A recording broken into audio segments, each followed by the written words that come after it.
ఎల్లుండే మధిరలో రైతు ఆశీర్వాద సభ ఏర్పాట్లను మంత్రి పొంగులేటి శ్రీనివాసరెడ్డి పరిశీలించారు. ఈ సభ ద్వారా ప్రజలకు ప్రభుత్వం ఏం చెప్పదలుచుకుంది, మంత్రి పొంగులేటి ఏమన్నారో ఒకసారి మనం డీటెయిల్ గా చూద్దాం. మధిరలో రైతు ఆశీర్వాద సభ ఏర్పాట్లను మంత్రి పొంగులేటి పరిశీలించారు. 2.5 ఏళ్లలో చేపట్టిన పనులను రైతులకు వివరిస్తామని చెప్తున్నారు మంత్రి. బీఆర్ఎస్ నేతలను ప్రజలు ఎవరూ నమ్మడం లేదని ఆయన అంటున్నారు.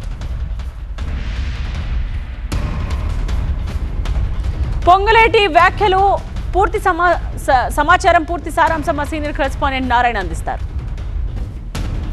ఈ నెల 30వ తేదీన సీఎం రేవంత్ రెడ్డి ఆశీర్వాద సభ ఖమ్మం జిల్లా చింతకాని మండలంలో జరుగుతుంది. దీనికి సంబంధించి సభా ఏర్పాట్లు మంత్రి పొంగులేటి పరిశీలించారు. అంటే ఇక్కడే రైతు భరోసాకు సంబంధించి ఆశీర్వాద సభ ఏర్పాటు చేయడానికి ఏంటంటే కారణం?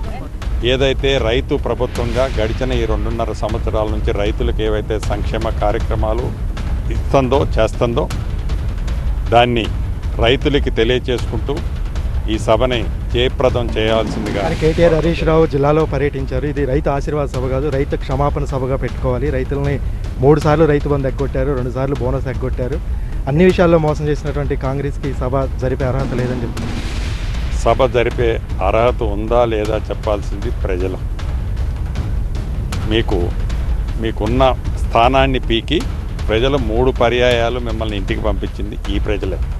ఇంకా నిస్సిగ్గుగా, ఇంకా ప్రతిపక్ష హోదాలో దగ్గరగా లేకుండా ఉండి మీరు ఈనాడు ఈ ప్రభుత్వాన్ని మీ టైంలో అధికారంలో ఉన్నప్పుడు అన్ని వర్గాలని ముఖ్యంగా రైతులకి చేతులకి సంఖ్యల్లో వేసిన మీరు రైతుల పట్ల ముసల కన్నీరు ఈనాడు కారుస్తూ ఈ ప్రభుత్వాన్ని విమర్శ ఏదో చేయాలని చూస్తున్నారో ప్రతిసారి రైతులు, సామాన్య ప్రజలు, గ్రామీణ ప్రాంత ప్రజలు, పట్టణ ప్రాంత ప్రజలు మొన్న కూడా ఆశీర్వదించారు, దీవించారు.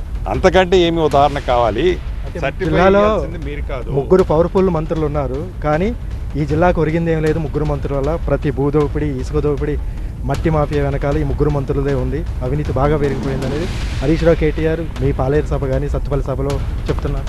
పచ్చగామెరలు వచ్చినోడికి దేశమంతా పచ్చగా ఉంటుంది అన్నట్లు నువ్వు అధికారంలో ఉన్నప్పుడు నువ్వు చేసిన కార్యక్రమాలన్నీ ఈనాటి ప్రజాప్రభుత్వము, పేదోడి ప్రభుత్వము, ఇందిరమ్మ ప్రభుత్వం చేస్తుందని నువ్వు నిందలేవైతే మోపాలని తాపత్రయపడుతున్నావో అది నీకు సంబంధించిన మీడియా తప్ప, నీకు సంబంధించిన వ్యవస్థ తప్ప అది నమ్మే పరిస్థితి ఎవరూ లేరు.